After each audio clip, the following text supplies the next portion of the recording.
ബ്രഹ്മവർദ്ധഭൂമി, പരമപവിത്രവും പരിപാവനവും ശാന്തിസ്ഥലിയുമായ ഫലഭൂയിഷ്ഠഭൂമി. സരസ്വതി നദിക്കും ദ്രസ്വദ്വതി നദിക്കും മധ്യയായിരുന്നു ആ ഭൂതകാലത്തിന്റെ വിശാല വിസ്തൃതി.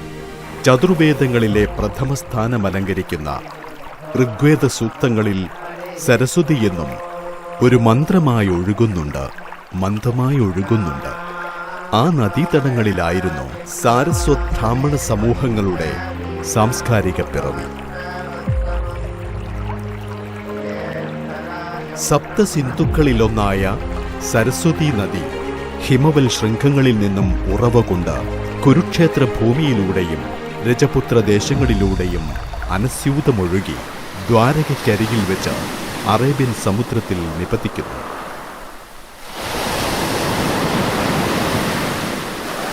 സരസ്വതിയുടെ നദീതട സംസ്കാരം പേറുന്നതുകൊണ്ടോ മഹോന്നതനായ സരസ്വത് മുനിയുടെ നാമാക്ഷരങ്ങൾ കൊണ്ടോ ആയിരിക്കാം സാരസ്വത് ബ്രാഹ്മണ സമൂഹങ്ങൾക്ക് ആ പേരും പദവിയും കൈവരാൻ കാരണം.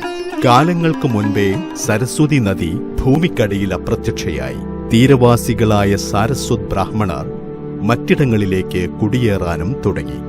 ഇന്നറിയപ്പെടുന്ന ബീഹാറിലേക്കും ബംഗാളിലേക്കും ഗൗഡദേശങ്ങളിലേക്കും മറ്റുമായിരുന്നു ആദ്യകാല കുടിയേറ്റങ്ങൾ.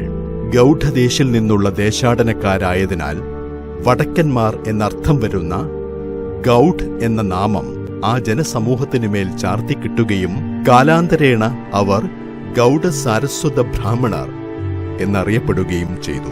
ഗൗഡ സാരസ്വത ബ്രാഹ്മണ സമൂഹത്തിന്റെ അധിവാസ ഭൂമിയായിരുന്നു പടിഞ്ഞാറൻ ഗോമന്തക് അഥവാ പടിഞ്ഞാറൻ ഗോവയിലെ ബർദേശ്, തിസ്വാതി, ശഷട്ടി താലൂക്കുകൾ. ക്ഷേത്രധ്വംസനങ്ങൾ തുടർക്കഥയായിരുന്ന അക്കാലത്ത് സ്വന്തം വിശ്വാസ സംസ്കാരങ്ങളെ കാത്തുരക്ഷിക്കുന്നതിനായി ഗോവയിൽ നിന്നും പലായനം ചെയ്യപ്പെടുകയായിരുന്നു ഗൗഡ സാരസ്വത ബ്രാഹ്മണ സമൂഹം. ആ പലായനത്തിന്റെ അവശേഷിപ്പുകളായി ഭാരതത്തിന്റെ പലയിടങ്ങളിലും അവർ വേരുപിടിച്ചതിനോടൊപ്പം ഇങ്ങ് പഴയകാല മലബാറിലും തിരുക്കൊച്ചി സംസ്ഥാനങ്ങളിലും അഭയാർത്ഥികളായി എത്തപ്പെട്ടു. അക്കാലത്ത് സത്യത്തിന്റെ നഗരമെന്നറിയപ്പെട്ടിരുന്ന കോഴിക്കോട് ഒരു വാണിജ്യ നഗരി കൂടിയായിരുന്നു. അറേബ്യൻ രാജ്യങ്ങളിൽ നിന്നും Alexandria, Constantinople, Venice, China, Java തുടങ്ങിയ രാജ്യങ്ങളിൽ നിന്നുമെല്ലാം എണ്ണമറ്റ കച്ചവടക്കാർ കോഴിക്കോട്ട് കപ്പലിറങ്ങിയിരുന്നു. ഏതാണ്ട് AD 1560 കൂടിയാണ് ഗോവയിൽ നിന്നും ഗൗഡ സാരസ്വത ബ്രാഹ്മണർ കോഴിക്കോട്ടെത്തുന്നത്. എന്നാൽ സാമൂതിരി രാജാവിന്റെ നിസ്സഹകരണം കാരണം അവർക്കിവിടെ സുരക്ഷിതരാവാൻ കഴിയാതെ വന്നു. തുടർന്ന് 1792 ബ്രിട്ടന്റെ അധിനിവേശത്തെ തുടർന്ന് ഈസ്റ്റ് ഇന്ത്യ കമ്പനിയുടെ ഭരണം തുടക്കമിട്ടതിനു ശേഷമായിരിക്കാം മലബാറിന്റെ മണ്ണായ കോഴിക്കോട്ട് ഗൗഡ സാരസ്വത ബ്രാഹ്മണ സമൂഹം വാസമുറപ്പിക്കുന്നത്. ഇന്ത്യയിൽ ഇൻഡിപെൻഡൻസിന് മുമ്പ് പാലായനം ചെയ്യേണ്ടി വന്ന അപൂർവം ചില സമുദായങ്ങളിൽപ്പെട്ടവരാണ് ഞങ്ങൾ. കാരണം മതപരിവർത്തനം നിർബന്ധമായി മതപരിവർത്തനം വന്നപ്പോൾ ഗോവയിൽ നിന്നും കയ്യിൽ കിട്ടിയ തോണി, ബോട്ട് ഒക്കെ ഉപയോഗിച്ചിട്ട് ഈ വെസ്റ്റ് കോസ്റ്റിൽ വന്ന് എത്തിപ്പെട്ട ഞങ്ങളെ സംബന്ധിച്ച് കോഴിക്കോട് ഞങ്ങൾക്കൊരു താവളമായിട്ട് അന്ന് നാട് ഭരിച്ചിരുന്ന സാമൂതിരി സമ്മതിച്ചില്ല. കാരണം എന്താ വെച്ചാൽ സാമൂതിരി പോർച്ചുഗീസുകാരായിട്ട് വളരെ അടുപ്പമായിരുന്നു. അപ്പോൾ ഞങ്ങൾ കുറേ പേര് കൊച്ചി, ചേർത്തല, കൊല്ലം ആ ഭാഗത്തേക്ക് പോയി. കുറേ പേര് കണ്ണൂർ, തലശ്ശേരി, മംഗലാപുരം ആ ഭാഗത്തേക്ക് പോയി. അപ്പോൾ ഇങ്ങനെ ഒരു ദുരവസ്ഥ വന്നു ചേർന്നുകൊണ്ടാണ് ഞങ്ങൾക്കെല്ലാം ഇങ്ങോട്ട് വരേണ്ടത്. പക്ഷേ ഞങ്ങളുടെ പൂർവികർ വളരെ ബുദ്ധിമുട്ടിയിട്ടാണ് ഞങ്ങളെ സംബന്ധിച്ച് ഞങ്ങളുടെ ഈ ഭാവി കെട്ടിപ്പടുത്തത്. കാരണം ഒന്നുമില്ലാതെ, കയ്യിലൊന്നുമില്ലാതെ ഓടിപ്പോകുന്ന ആൾക്കാരാണ്. അങ്ങനെയുള്ളൊരു ബാക്ക്ഗ്രൗണ്ടുള്ള ആൾക്കാരെല്ലാവരും കൂടി നമ്മുടെ ഭാഷയും നമ്മുടെ കൾച്ചറും ട്രഡീഷനും എല്ലാം ഇന്നേ വരെ സൂക്ഷിച്ചുകൊണ്ടിരിക്കുന്നു. അതേസമയം നമ്മൾ ടോട്ടലായിട്ട് എവിടെ താമസിക്കുന്ന ആ സമൂഹമായിട്ട് നമ്മൾ മെർജ് ചെയ്തിട്ടുണ്ട്. കാരണം കേരളത്തെ സംബന്ധിച്ച് മലയാളികളായി നമ്മളൊക്കെ ശരിക്കും ഒരു മലയാളിയായിട്ട് തന്നെ ജീവിക്കുന്നത്. അതേസമയം ഞങ്ങൾ വീട്ടിലാവുമ്പോൾ ഞങ്ങൾ സംസാരിക്കുന്ന ഭാഷയും ഞങ്ങൾ കഴിക്കുന്ന ഭക്ഷണവും ഞങ്ങളുടെ ആരാധനാ രീതികളും ട്രഡീഷൻസും ഒക്കെ ഞങ്ങളുടെ പൂർവികർ ഞങ്ങൾക്ക് പറഞ്ഞു തന്നിരിക്കുന്ന അതേ നിലയിൽ തന്നെ തുടരുന്നു. ഭാരതത്തിലെ 108 തളിയിൽപ്പെട്ട ഒരിടമാണ് കോഴിക്കോട്ടെ ചാലപ്പുറം തളിയും. അവിടുത്തെ സ്വർഗമഠത്തിൽ ഒരു കിണി കുടുംബവും റെയിൽവേ സ്റ്റേഷനു സമീപമുള്ള കമ്മത്തി മഠത്തിൽ മറ്റൊരു കമ്മത്ത് കുടുംബവും പ്രാരംഭ താമസത്തിനു തുടക്കമിട്ടു. ഈ കുടുംബങ്ങളുടെ പിൻഗാമികളായി പിന്നീട് സർക്കാർ ഉദ്യോഗസ്ഥനും ബഹുഭാഷാ പണ്ഡിതനുമായ ഇല്ലസ്ട്രിയസ് മഞ്ജുനാഥ കാമത്തും കെ ദാസ് നായിക്, ഹരിനായിക്, മുകുന്ദപായ്, കെ ഗോവിന്ദപ്രഭു തുടങ്ങിയവരും കുടുംബസമേതം ഇവിടെ താമസക്കാരായി മാറി. ആ വേരൂന്നൽ വിപുലമായൊരു സാമൂഹ്യ ജീവിതത്തിന് നാന്ദി കുറിക്കുന്നതായിരുന്നു.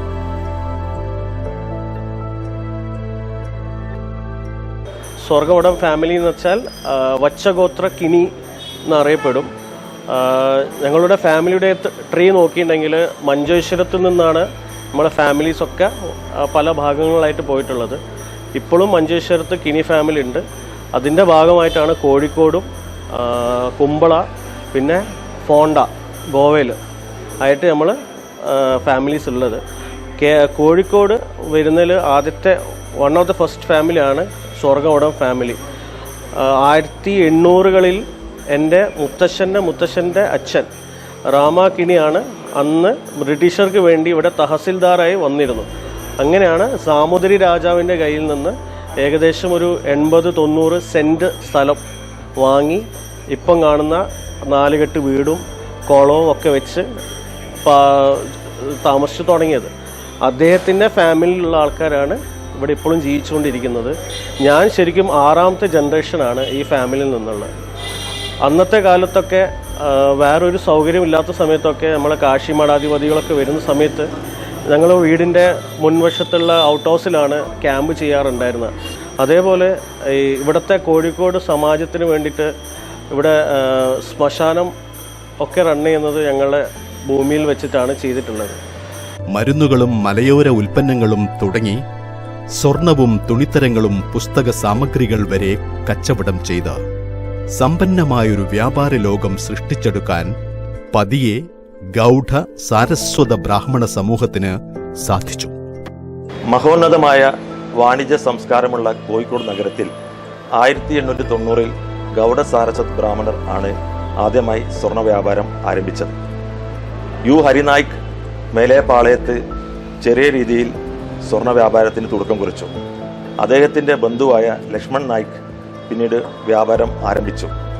ഹരിനായിക്കിൻ്റെ കാലശേഷം അദ്ദേഹത്തിൻ്റെ മകൻ എച്ച് വെങ്കടേഷ് നായിക് വ്യാപാരം അഭിവൃദ്ധിപ്പെടുത്തി.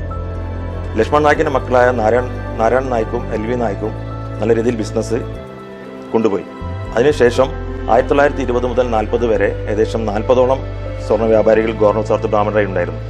അതിൽ മുഖ്യമായും കൃഷ്ണറാവു, ദത്താത്രേയ റാവു, ശ്രീധർ ഷണായി, വസന്തറാവു, നമ്മുടെ ശങ്കരമല്ലർ തുടങ്ങിയ ഭട്ട് ബ്രദേഴ്സിൻ്റെ രാഘവ് ഭട്ട്, വേദവ്യാസ ഭട്ട് എന്നിവർ പ്രമുഖ നിലയിലുണ്ടായിരുന്നു വ്യാപാരം ചെയ്യാൻ. 1950 കാലഘട്ടത്തിൽ കേരളത്തിൽ തന്നെ ആദ്യമായി സ്വർണ്ണ വ്യാപാരികളുടെ സംഘടന എച്ച് മഞ്ജുനാഥ റാവുവിൻ്റെ നേതൃത്വത്തിൽ തുടങ്ങി. അതിൻ്റെ മുൻനിരയിലുണ്ടായിരുന്നത് വെങ്കടേഷ് നായക്, മോഹൻദാസും നമ്മുടെ ശ്രീധർ ഷണയുമായിരുന്നു. 1970-2000 കാലഘട്ടത്തിൽ ഗൗഡ സാരസ്വത് ബ്രാഹ്മണയുടെ സ്വർണ്ണ വ്യാപാര മേഖലയിലെ സുവർണ്ണ കാലഘട്ടമായിരുന്നു. ഇപ്പോൾ 2024-ലും പുതുതലമുറ നല്ല രീതിയിൽ വ്യാപാരം നടത്തി വരുന്നു. ഇതോടൊപ്പം ചേർത്തു വായിക്കേണ്ട 2 സുപ്രധാന സാംസ്കാരിക സംരംഭങ്ങളായിരുന്നു ഗണപത് സ്കൂളും രാധ പിക്ചർ പാലസും. വിദ്യാഭ്യാസ രംഗത്തെ പ്രധാന കാൽവെപ്പായ ഗണപത് സ്കൂൾ സ്ഥാപിച്ചത് ശ്രീ ഗണപത് റാവു ആയിരുന്നു. ചലച്ചിത്രാസ്വാദകർക്കായി തുറന്നുകൊടുത്ത രാധ പിക്ചർ പാലസ് സ്ഥാപിച്ചതാകട്ടെ ശ്രീ UB ദത്തും. Our community, the Gauda Saraswat Brahmin community, is a very minuscule community, is a minority community, but has left its mark in fields like politics, business, entrepreneurship, legal, and a lot of fields. T.A. Pai was a former union minister in the 60s. Mr. Kamath of ICICI Bank is again from our community, and lot more of our people are in various fields contributing to the growth of our nation as such. When it comes to Calicut, we were predominantly into business. We were into gold business, pioneers in gold business. We were into textile. We were into timber business, food grains, and it goes. The prominent families in Calicut, like the Venkatesh Naik family, Das Naik family, Mulki Kamath family, Prabhu family, Mukundapai family, all of them have contributed in different ways for the growth of our community welfare in Calicut. D Ramanath റാവുവിന്റെ സംഘാടനത്തിൽ 1930 സാമൂഹ്യ സേവനാർത്ഥം ഒരു യുവജന സംഘടനയ്ക്ക് തുടക്കമിട്ടിരുന്നുവെങ്കിലും അതിനേറെ കാലം മുന്നോട്ടു പോവാൻ സാധിച്ചില്ല. എന്നാൽ 1973 ഫെബ്രുവരി 13 നടന്ന കെ ദാസ് നായിക് ജന്മശതാബ്ദിയുടെ വൻ വിജയമാണ് സംയുക്ത ഗൗഡ സാരസ്വത ബ്രാഹ്മണ സഭയുടെ പിറവിയിലേക്ക് പ്രചോദനമായി പ്രവർത്തിച്ചത്. 19-ാം നൂറ്റാണ്ടിൽ ഗോവയിൽ നിന്നും കോഴിക്കോട്ടേക്ക് പലായനം ചെയ്തു വന്ന ചുരുക്കം ചില കുടുംബങ്ങളിലൊന്നാണ് ശ്രീ ദാസ് നായിക്കിൻ്റെത്. ഭജനപ്രിയനായ ശ്രീ ദാസ് നായിക്കിൻ്റെ ജന്മശതാബ്ദി 1973 കോഴിക്കോട്ട് വെച്ച് നടത്തുവാൻ അദ്ദേഹത്തിൻ്റെ അനന്തിരവന്മാരും കോഴിക്കോട്ടെ എല്ലാ ഗൗഡ സാരസ്വത കുടുംബങ്ങളും ഒത്തുചേർന്നു. അതിൻ്റെ ആഘോഷം വളരെ വിജയകരമാവുകയും അതിൽ പങ്കെടുത്ത ഓരോരുത്തരുടെയും ഉന്മേഷവും ആർജവവും കണ്ടതിന് ശേഷം അവിടെ പൊട്ടിമുളച്ചതാണ് ഈ കോഴിക്കോട്ട് ഗൗഡ സാരസ്വത് കുടുംബങ്ങൾക്ക് സ്വന്തമായിട്ട് ഒരു പ്രസ്ഥാനം വേണമെന്ന ആശയം. അതിൻ്റെ പരിണാമമാണ് ഇന്ന് നിങ്ങളിവിടെ കാണുന്ന സുവർണ ജൂബിലി ആഘോഷിക്കുന്ന സംയുക്ത ഗൗഡ സാരസ്വത സഭ. വാരണാസിയിലെ ശ്രീ കാശിമഠം അധിപൻ ശ്രീമദ് സുധീന്ദ്ര തീർത്ഥ സ്വാമികളുടെ അനുഗ്രഹോപദേശങ്ങളെ തുടർന്ന് സഭയുടെ ലക്ഷ്യപ്രവർത്തനങ്ങൾ ത്വരിതഗതിയിലാക്കാൻ യുവജന വിഭാഗവും വനിതാ വിഭാഗവും രൂപീകരിച്ചു. നമ്മുടെ ആത്മീയ ഗുരുവായ ശ്രീമദ് സുധീന്ദ്ര തീർത്ഥ സ്വാമിജിയെ കുറിച്ചും കോഴിക്കോട് വെസ്റ്റിൽ ചുങ്കത്ത് സ്ഥിതി ചെയ്യുന്ന കാശിമഠത്തെ പറ്റിയും 2 വാക്കുകൾ സംസാരിക്കുകയാണ്. സഭയുമായി നേരിട്ട് ബന്ധമില്ലെങ്കിലും നമ്മുടെ സ്വാമിജിക്ക് സമുദായ അംഗങ്ങളെ ഒരുമിച്ച് ചേർക്കാനുള്ള ഒരു ഇത് സ്വാമിജിക്കുണ്ടായിരുന്നു.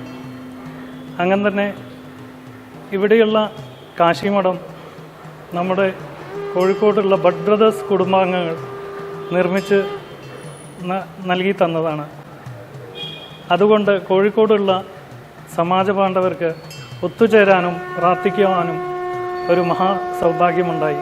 1974 രൂപീകൃതമായ സംയുക്ത ഗൗഡ സാരസ്വത സഭ അഥവാ SGS സഭ അതിൻ്റെ ആദ്യ 5 വർഷത്തിനകം തന്നെ 1979 അതിൻ്റെ മൗത്ത് പീസായ മാസിക സാരസ്വത വാണിയുടെ പ്രഥമ പതിപ്പ് പ്രകാശനം നിർവഹിച്ചു. അതേ വർഷം തന്നെ സഭയുടെ പോഷക ഘടകമായ വിദ്യാർത്ഥി വിഭാഗിൻ്റെ രൂപീകരണവും ആ വർഷം തന്നെ നിർവഹിക്കുകയുണ്ടായി.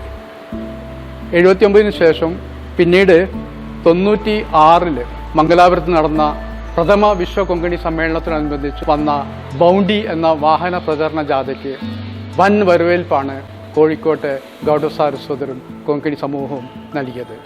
1999 സഭയുടെ രജത ജൂബിലി ആഘോഷം വെങ്കടേഷ് നാഗ് നഗറിൽ വളരെ വിപുലമായ രൂപത്തിൽ തന്നെ ത്രിദിന പരിപാടികളായിട്ട് കായിക മത്സരങ്ങളും കലാമത്സരങ്ങളും മറ്റും നടത്തി വിപുലമായി തന്നെ ആഘോഷിക്കുകയുണ്ടായി. അതിനുശേഷം 2004 ഓൾ ഇന്ത്യ കൊങ്കണി പരിഷത്തിൻ്റെ അഖിലേന്ത്യാ കൊങ്കണി സമ്മേളനം കോഴിക്കോട് വെച്ച് നടക്കുകയുണ്ടായി. വത്സല മഞ്ജുനാഥ് റാവു നഗറിലാണ് ആ സമ്മേളനം നടന്നത്. ഏകദേശം 1000-ലധികം പ്രതിനിധികൾ പങ്കെടുത്ത പരിപാടിയായിരുന്നു ഈ അഖിലേന്ത്യാ തലത്തിലുള്ള കൊങ്കണി സമ്മേളനം. അതിനുശേഷം അതേ വർഷം 2004 സിൽവർ ജൂബിലി സാരസ്വതവാണിയുടെ സിൽവർ ജൂബിലി രജത ജൂബിലി സാരസ്വതവാണിയുടെ രജത ജൂബിലിയും അതുപോലെ തന്നെ വിദ്യാർത്ഥി വിഭാഗിൻ്റെ രജത ജൂബിലിയും ഒരുമിച്ച് നടത്താനുള്ള ഭാഗ്യം കോഴിക്കോട്ടെ എത്തിയ സഭയ്ക്കുണ്ടായി. അതിൽ സർവോത്തം മല്യ നഗറിലാണ്, അതും ത്രിദിന പരിപാടികളിലൂടെയാണ് ഗംഭീരമായിട്ട് ആഘോഷിച്ചത്.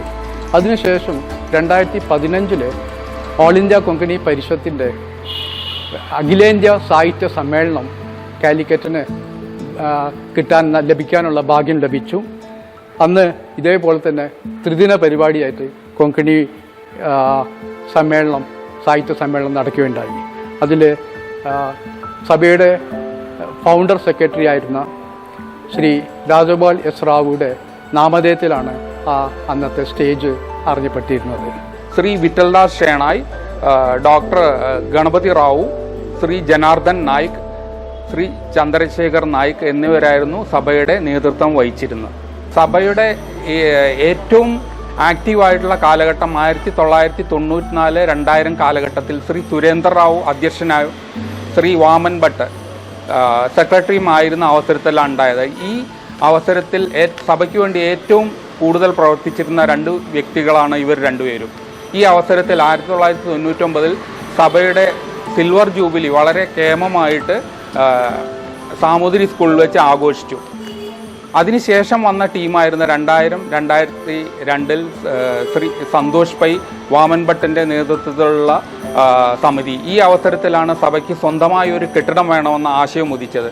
ഈ സ്വപ്നം 2008 കച്ചേരിക്കുന്നിലുള്ള സാരസ്വത് ഭവൻ്റെ നിർമ്മാണത്തോടുകൂടി സഫലീകൃതമായി. ഈ അവസരത്തിൽ പ്രസിഡന്റായി ഉണ്ടായിരുന്ന ശ്രീ നിത്യാനന്ദ് കമ്മത്തും അദ്ദേഹത്തോടൊപ്പം ഉണ്ടായിരുന്ന building committee chairman S D ഷേണായിയും നടത്തിയ അശ്രാന്ത പരിശ്രമത്തിൻ്റെ ഫലമായാണ് കച്ചേരിക്കുന്നിലെ ഈ സാരസ്വത് ഭവൻ യാഥാർത്ഥ്യമായത്.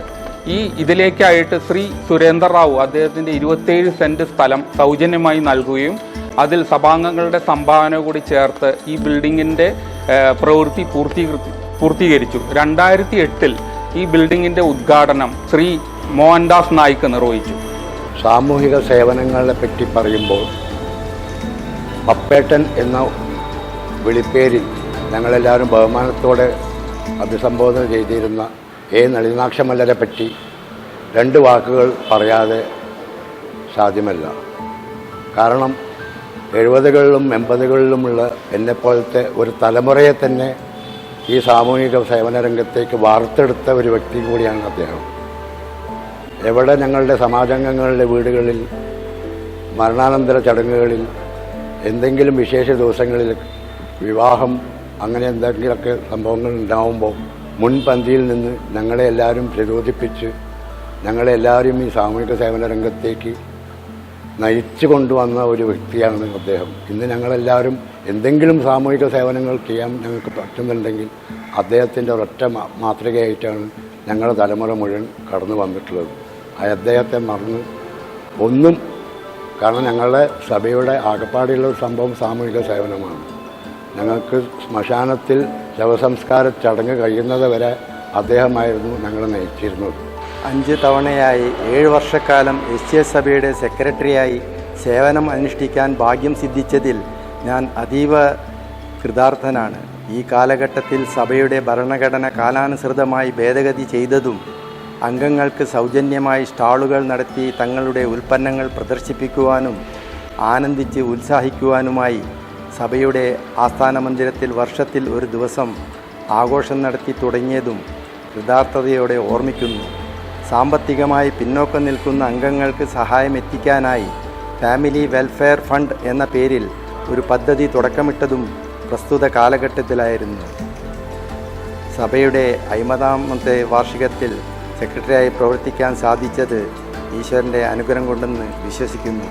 നിതാന്ത ജാഗ്രതയോടെ പരിപാലിച്ചു പോരുന്ന സ്വകീയാചാരങ്ങളെയും അനുഷ്ഠാനങ്ങളെയും സാംസ്കാരിക തെളിമയോടെ നിലനിർത്തുവാനും അതിൻ്റെ ഉദ്ദേശശുദ്ധിയെ സമൂഹത്തെ ബോധ്യപ്പെടുത്തുവാനും ശ്രീ പാണ്ഡുരംഗ മണ്ഡപത്തിൽ വെച്ചു നടന്ന ശ്രാവണ പൂർണിമയുടെ ഉപകർമ്മ ഹോമത്തിൽ പങ്കുചേർന്ന വിജയദശമി കൊണ്ടാടുകയും ചെയ്തു. സാമൂഹിക മണ്ഡലത്തിൽ നിർധന കുടുംബങ്ങൾക്ക് സാമ്പത്തിക സഹായവും സ്കൂൾ വിദ്യാർത്ഥികൾക്ക് വിദ്യാഭ്യാസ സഹായവും തുടക്കമിട്ടു. 1942 എൻ്റെ മുത്തച്ഛൻ എച്ച് വെങ്കടേഷ് നായിക് ആണ് ഈ പാണ്ഡുരംഗ ട്രസ്റ്റ് എന്ന പ്രസ്ഥാനം സ്ഥാപിച്ചിരിക്കുന്നത്. തുടർന്ന് 1969 ഈ പാണ്ഡുരംഗ് മന്ദിർ കാശിമഠാധിപതി ശ്രീമദ് സുധീന്ദ്രദത്ത് സ്വാമികളെ ഹസ്തങ്ങളാൽ ഇത് പ്രതിഷ്ഠിക്കുക ചെയ്യപ്പെട്ടു. ഈ സഭയുടെ 50ാം വാർഷിക ആഘോഷിക്കുന്ന വേളയിൽ കഴിഞ്ഞ 50 വർഷം 5 പതിറ്റാണ്ടുകൾ സമാജബാന്ധവർക്ക് എല്ലാവർക്കും ഒത്തുകൂടാനുള്ള ഒരു വേദിയായിട്ട് ഈ സംഗമഭൂമിയായിട്ട് മാറി. ഈ സംഗമഭൂമിയിൽ സഭയുടെ നവരാത്രി ആയിക്കോട്ടെ, ദീപാവലി ആയിക്കോട്ടെ, സാമൂഹിക സത്യനാളവ്രതമായിക്കോട്ടെ എല്ലാം ഇവിടെ നടന്നു വരുന്നു. അദ്ദേഹത്തിൻ്റെ സാമൂഹിക പ്രതിബദ്ധതയുടെ ഉത്തമ ഉദാഹരണമാണ് ഈ ട്രസ്റ്റ്. ഇവിടെ നടന്ന സേവനങ്ങളും സമുദായാംഗങ്ങൾക്കിടയിലെ സാമ്പത്തികമായി പിന്നോക്കം നിൽക്കുന്നവരുടെ വിവാഹങ്ങൾ പോലും ഈ ഹാളിൽ സൗജന്യമായി നൽകി പോകുന്നു. അതേ പൈതൃകം തന്നെയാണ് അദ്ദേഹത്തിൻ്റെ മകൻ ശ്രീ വെങ്കടേഷ് നായക് മോഹൻദാസും തുടർന്ന് കാലശ്രീ ശ്രീ രാജീവ് മോഹൻദാസ് നായക് തുടർന്നു പോകുന്നു. പിൽക്കാലത്ത് 2009 ജയഗുരുദേവ് ട്രസ്റ്റ് സ്ഥാപിക്കുകയും അതിൻ്റെ കാര്യങ്ങൾ നമ്മുടെ ഗൗളിമഠാധിപതി ശ്രീമദ് ശിവാനന്ദ സരസ്വതി സ്വാമി അനുഗ്രഹാശം നൽകുകയും അത് ചാരിറ്റബിൾ ട്രസ്റ്റിൽ ജനങ്ങൾക്ക് ഉപകാരപ്രദമായ രീതിയിൽ ഉപകാരം ചെയ്തു പോകുന്നു. ഇന്ന് അതിൻ്റെ ട്രസ്റ്റ് എൻ്റെ പിതാവ് ശ്രീ വെങ്കടേഷ് നായക് രാംദാസ് ആണ്. ഇത് അജിത് ഗോപിനാഥൻ നോക്കുന്നുണ്ട് ട്രസ്റ്റ്. ആ തുടക്കം ഒരു വെളിച്ചത്തിൻ്റെതായിരുന്നു. ചുറ്റുവിളക്കിന്റെ പൊൻകാന്തി പകരുന്ന വലിയൊരു പൈതൃകത്തിന്റെ ഉന്നതമായൊരു സംസ്കൃതിയുടെ സാമൂഹിക അവബോധത്തിന്റെ സംശുദ്ധ വെളിച്ചം. ആ വെളിച്ചത്തിന്റെ തുടർച്ച ഇന്നും അഭംഗുരം തുടരുന്നു, തികഞ്ഞ ആധ്യാത്മിക നിറവോടെ.